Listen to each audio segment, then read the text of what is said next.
일상이 바쁜 여러분들을 대신해서 지식과 인사이트를 정리해드리는 매일 독서, 매일 인사이트입니다. 오늘은 하룻밤에 읽는 한국사, 이 책에 대해서 한번 살펴보도록 하겠습니다. 한국사를 전체적으로 에피소드 위주로 쓴 책인데 오래간만에 한국사를 전반적으로 한번 훑어보는 그런 느낌, 재밌는 것 같습니다.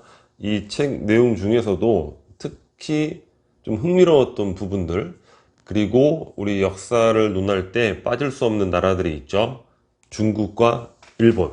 우리가 중국과 일본에 대해서 어떠한 역사적 관점을 가질 수 있는지, 그런 부분들에 대해서 간단히 살펴보도록 하겠습니다.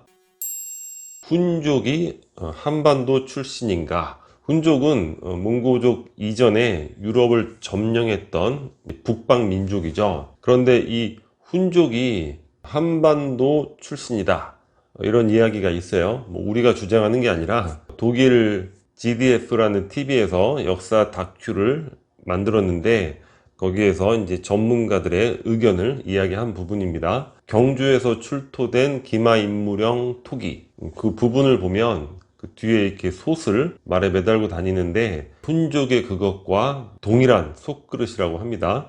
그리고 폴란드에서 이제 냄비가 출토가 됐는데 냄비 가장자리에 나온 그런 장식, 문양들이 훈족이 여러 장신구에 사용하던 문양이고, 그것이 바로 우리나라에서 사용했던 그 시기의 문양과 동일하다고 합니다. 그 이외에도 제가 여러 가지 이야기를 예전에 들었던 기억이 있어요. 문서를 주고 받는다거나 그런 부분에 있어서 훈족이, 특히 저도 김씨인데 김씨성이 훈족의 후예다, 이런 부분들이 굉장히 개연성 있게 나와 있는 그런 글들이 많거든요. 그런 측면에서도 재미있게 생각해 볼 수 있는 그런 개념인 것 같아요. 훈족이 우리와 동일한 그 한반도 출신이라는 거. 우리 역사에서 빠질 수 없는 사건이 고구려의 평양천도죠. 많은 역사학자들이 이 평양천도의 의미에 대해서 이야기를 하고 있어요. 첫 번째는 이제 고구려 역사가 이제 우리 한국의 역사로 편입되는 가장 결정적인 사건이 평양천도라는 거예요. 이전처럼 국내성, 만주 쪽에 수도가 유지되고 있었다면 중국인들은 어떻습니까? 뭐든지 걔들은 자기네 역사라고 우기잖아요. 만주가 지금 현재는 중국의 영토니까 고구려도 자기네 역사다, 물론 지금도 그렇게 주장하고 있죠. 하지만 이 고구려의 평양천도는 그 무엇보다도 고구려가 우리 민족의 역사라는 것을 보여주는 가장 강력한 증거라고 이야기를 하고 있습니다. 또 부정적으로 보는 측면은 우리 대다수의 국민들은 이런 관점에서 많이 바라보고 있는데, 만주를 상실하는 그런 계기가 됐다는 거죠. 어떤 대륙적인 기지를 잃고 반도적인 성격이 강해지는 부정적 계기가 됐다는 거. 또 하나는 고구려가 왜 평양으로 왔을까? 여러 가지 의아한 점이 많은데, 국제적인 국가로서 성장하기 위해서 평양으로 왔다고 설명하는 역사학자도 있습니다. 평양은 대동강으로 연결돼 있죠. 대동강 하구를 통해서 중국이라든가 일본이라든가 여러 국제적 교류가 용이하다는 거야. 또 하나는 그 기존 국내성에서는 토착 귀족들의 세력이 너무 강했다는 거죠. 그래서 귀족의 세력을 견제할 목적으로 수도를 천도했다. 그러한 목적으로 수도를 천도하는 경우가 역사상에는 많이 있다고 이야기를 하고 있습니다. 조선의 한양천도, 그런 것도 그런 부분이 되겠죠. 신라와 고려의 남녀 평등. 우리 가장 최근의 역사가 조선이잖아요. 조선의 역사를 가지고 우리는 우리 민족의 어떤 보편적인 역사라고 오해하는 경우가 많겠죠. 왜냐하면 가장 근접한 그 전대의 역사니까. 조선은 유교주의 국가로서 여성을 억압했던 그런 제도와 문화를 너무 강하게 갖고 있던 나라였죠. 그 이전에 고려라든가 신라를 살펴보면 전혀 그렇지가 않다는 거죠. 자, 신라의 경우는 어떻습니까? 여왕들이 많이 있었죠. 물론 골품 제도로 인해서 그런 부분이지만, 그래도 여성이 왕이 될 수 있었다는 거는 그 시대의 여성의 지위가 그만큼 높았다는 걸 보여주는 부분이고, 여성도 상속권과 경제권을 소유를 했죠. 절에 시주를 할 때도 여성의 이름으로 시주한 기록도 아직 남아있다고 합니다. 고려시대에는 남성, 여성 상속이 균등하게, 물론 지금 우리도 그렇지만 불과 제 기억으로는 한 20, 30년 전만 해도 안 그랬던 것 같아요. 그리고 여성이 시집을 올 때 가져온 재산들은 계속 그냥 여성의 재산으로 남아 있었다고 합니다. 권리가 남녀가 평등했던 만큼 뭐 부모를 봉양한다거나 이런 것도 남성, 여성이 평등하게, 제사도 균등하게 지냈다는 거예요. 윤행이라고 해서 남자 집에서 한 번, 여자 집에서 한 번. 근데 어떻습니까? 지금 딸 집에서 제사를 지낸다고 하면 지금 어르신들이 그런 무슨 예절을 모르는 그런 거 절대 아니죠. 고려시대에 벌써 이런 제도가 있었기 때문에 오히려 그 조선시대가 남녀 평등 부분에 있어서는 상당히 문제가 있는 사회였다. 그렇게 보는 게 바른 관점이 되겠죠. 여성도 재가를 했고, 뭐 이혼도 굉장히 보편적으로 많이 있었나 봐요. 여성도 족보에 등재가 됐습니다. 이런 부분들이 우리의 본 모습이다. 이렇게 생각하면 되겠죠. 조선을 멸망으로 이끈 세도 정치. 허성도 교수님의 조선 역사 강의가 있어요. 허성도 교수님. 유튜브에 찾아보면 됩니다. 허성도. 근데 그 강의를 들어보면 굉장히 감동적이에요. 조선의 문명 수준이 그 시기에 있어서 세계사적 비교를 통해서 정말 가장 앞서 있던 그런 부분들, 우리가 알지 못하고 있는 그런 부분들 굉장히 많죠. 이거는 제가 뭐 자세하게 설명드리긴 어렵고, 허성도 교수님의 유튜브 강의 꼭 한번 참고를 해보세요. 결국 조선이 이제 망하게 됐잖아요. 그 결정적인 이유는 많은 뭐 학자들도 이야기를 하지만 이 세도 정치가 아니었을까, 그런 생각을 해봅니다. 이 전 세계가, 특히 일본 근대화를 위해서 막 땀 흘려서 노력하고 있는 그러한 그 소중한 시기에 우리는 그 일부 집안이 전국 국가를 막 쥐락펴락하면서 매관매직이나 일삼는 그런 수준의 정치, 그런 나라밖에 못 됐다는 거죠.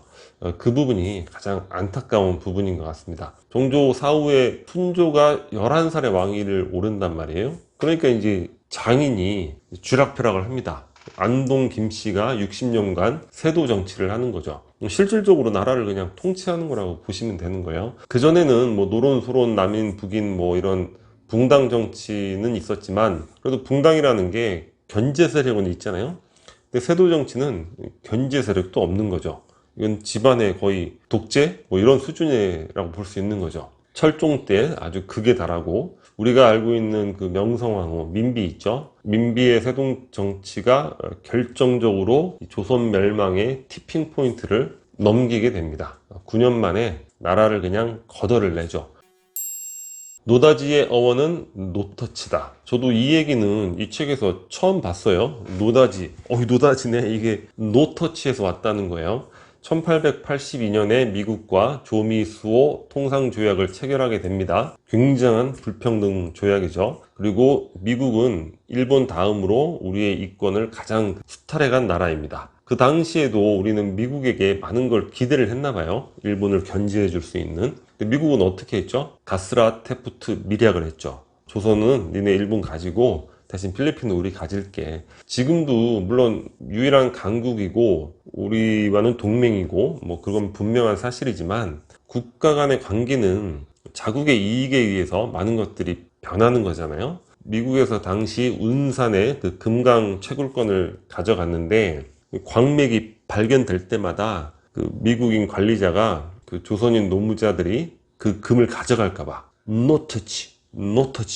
노터치를 연발을 한 거예요. 그러니까 이 조선인 노무자들이, 와, 저기 금맥이 팍 발견되는데 미국인이 노터치 이러니까, 야, 이게 뭐 좋은 거 발견하면 노다지 이러는가 보구나 해서 노다지라는 말이 생겼다고 이야기하고 있습니다. 굉장히 슬픈 단어인 것 같아요. 마지막으로 중국과 일본, 우리가 역사적 관점에서 어떻게 생각해야 될 것인가. 물론 이건 정답은 아니에요. 그냥 개인적인 의견이고 어느 정도의 역사적 사실일 수도 있는데, 우리가 중국에 대해서 뭐 사대를 했다, 이런 부분에 대해서 다소 어떤 위축되는 느낌? 역사에 대해서 이런 감정을 갖고 있는 분들이 있는 것 같은데, 이 중국이라는 거는 어떤 실체가 있는 나라는 아니죠. 어떤 영역의 개념이라고 할 수 있어요. 왜냐하면 이 중국 대륙을 지금의 중국이 이제 한족이 중심이 되어 있는데, 한족들이 늘 차지해온 것들이 아니죠. 한족 이외에 무수한 민족들이 중국을 지배를 했죠. 우리가 알고 있는 뭐 대표적으로 원나라도 그렇고 청나라도 그렇고, 예전에 그 수나라도 이민족 국가라고 하고, 5호 16국 다 이민족들이 거의 많은 절반 이상의 영토를 차지하고 있었다고 합니다. 중국에 대해서는 어떤 명확한 하나의 중국이라는 실체가 아니라 그 영토를 차지하고 있는 다양한 어떤 그 세력이라는 개념으로 생각을 해야 되지 않을까. 그리고 이건 우리 학자의 의견이 아니라 외국 역사학자의 의견인데, 제가 예전에 어디서 봤는데 뭐 출처를 좀 찾아봤는데 잘 찾지 못하겠더라고요. 전 세계에서 정체성, 역사적 정체성을 끊임없이 유지해오고 있는 나라는 중국과 한국밖에 없다. 외국 학자의 의견입니다. 뭐라고 말씀드렸죠? 중국은 끊임없이 이민족이 굉장히 오랜 시간을 통치했던 그런 지역이었죠. 하지만 우리는 뭐 일제 식민지도 있었지만 불과 30여 년의 짧은 기간이었고, 그러니까 우리가 어떤 그런 면에서 전 세계적으로 거의 유일한 나라다. 그러니까 아놀드 토인비도 영국사, 프랑스사 이런 걸 쓸 수가 없다는 거예요. 이게 민족이 이게 왔다가 변해가고 막 자꾸 이러니까, 야, 이거는 정체성이 불분명하다. 그래서 역사를 문명권별로 역사를 이제 서술하게 되는 거죠. 그런 부분들도 한번 참고해 볼 만한 개념이 아닐까, 이런 생각이 들고, 일본, 우리가 또 가장 역사적으로 가장 가까이 있는 시기에 일본에게 이제 식민 지배를 받아서 이것도 왠지 역사적으로 약간의 어떤 위축되는 느낌을 갖게 되는 경우도 있는데, 일본은 그 제레드 다이아몬드의 그 총균세, 거기에 부록에도 나오지만 결국 한반도에서 넘어간 그런 세력들이 세운 나라란 말이에요. 그러니까 유홍준 교수는 심지어 삼국시대가 아니라 거의 이거 사국시대라고 불러야 하지 않냐. 지금 전 세계에서 남아있는 고조선족 국가가 우리와 일본이라는 거예요. 고조선에서 넘어가서 일본 가서 지배계층이 되고 거의 대부분의 일본 주류 민족을 형성했고, 삼국시대부터 계속 넘어갔잖아요. 일본 입장에서 뭡니까? 그 사람들이 도레인이라고 하죠. 도레인. 뭐 도래했다. 도레인. 이런 관점. 뭐라고 정확하게 말씀드리긴 어렵지만, 뭔가 역사니까 역사의 흐름의 어떤 관점, 이런 관점도 갖게 되면 나름 창조적인 아이디어, 뭐 이런 것도 생각해 볼 수 있지 않을까, 이런 느낌을 갖게 되는 것 같습니다. 자, 오늘 하룻밤에 읽는 우리 한국사, 이 책에 대해서 간단하게 살펴보았고, 이웃나라인 중국과 일본, 또 아울러 플러스해서 미국까지도 몇 가지 한번 우리가 생각해 볼 만한 것들 공유를 해봤습니다.